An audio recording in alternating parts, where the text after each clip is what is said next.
संगठन है या कौन सा मुसलमानों का संगठन है जो चिल्ला कर ये कहता हो आओ हिंदू की लड़कियों से शादी करो, उनको मुसलमान बनाओ? मुझे एक दिखा दो, लेकिन मैं आपको एक नहीं 50 जगह दिखाऊंगा कि एक समुदाय के लोग खुलेआम कहते हैं कि हम 2100 जोड़े मुस्लिम लड़कियों के बेटी बचाओ और बहू लाओ के नाम से मुस्लिम लड़कियों को लाएंगे, उनको हम हिंदू बनाएंगे और जो करेगा उसको 2000 रुपया दें, 2 लाख रुपया देंगे।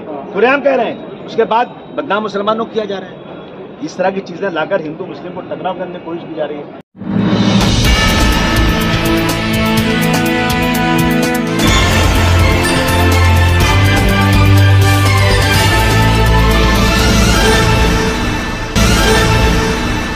नमस्कार, स्वागत है आपका हमारे एचडी न्यूज़ पे।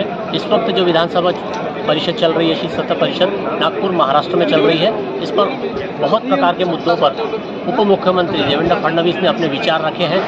कई मुद्दे ऐसे हैं जहां तक कि देखा जाए कई बार ये पूरे देश में लव जिहाद के ऊपर में बहुत सारे मुद्दे उठते हैं।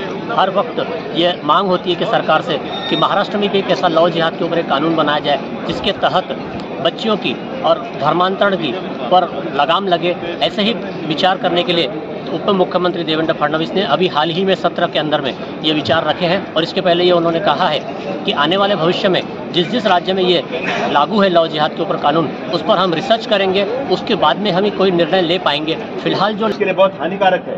लव जिहाद नाम की कोई कमेटी नहीं है।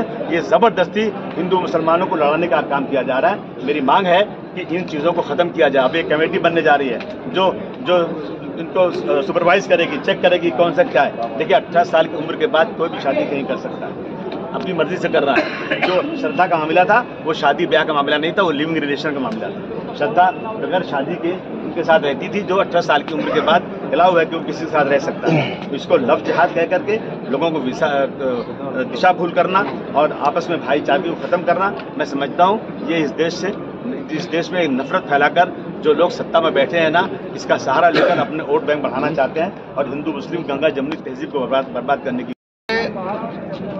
सम्माननीय सदस्य अतुल भातखळकर जी ने एक कॉलिंग अटेंशन मोशन मूव किया और उसमें पूरा देश जिस घटना से शर्म के मारे उसकी गर्दन झुक जाए, इस प्रकार का मर्डर ये श्रद्धा वालकर इस बहन का आफ्ताब नाम के आरोपी ने किया और उस विषय पर जो लक्ष्यवेधी कॉलिंग अटेंशन था उस पर मैंने सदन में सवाल उठाया और मैंने मांग की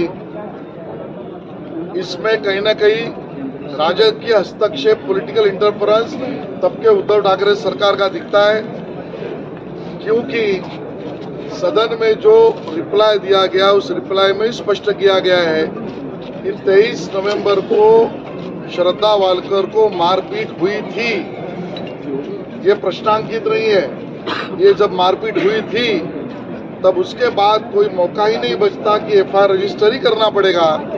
सुप्रीम कोर्ट के जजमेंट से, निर्भया का जजमेंट है, शक्ति कानून है, बावजूद उसके तत्कालीन पुलिस के डिपार्टमेंट ने इसमें सेटलमेंट की बातें की है। उस पर राजकीय दबाव क्यों था? हमने इस बात को भी सदन में उजागर किया है कि सेटलमेंट वाला यह प्रकरण नहीं था, इस पे एफआईआर तभी भी होना चाहिए था, नहीं हुआ। नंबर 2, 1 महीना सेटलमेंट की बातचीत चली है। नंबर 3, सेटलमेंट के लिए जो स्टेटमेंट लिया गया उस स्टेटमेंट में भी तारीख लिखते समय कहीं ना कहीं वहां पर ओवर राइटिंग किया गया है।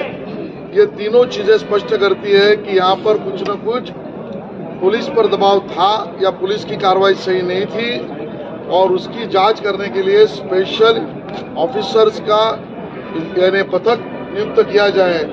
और उस प्रकार की हमारी मांग माननीय गृह मंत्री और उप मुख्यमंत्री देवेंद्र जी ने मान्य कर ली और विशेष स्पेशल ऑफिसर्स का स्क्वाड इस पे इंक्वायरी करेगी और अगले सदन के पहले इसका रिपोर्ट भी देगी।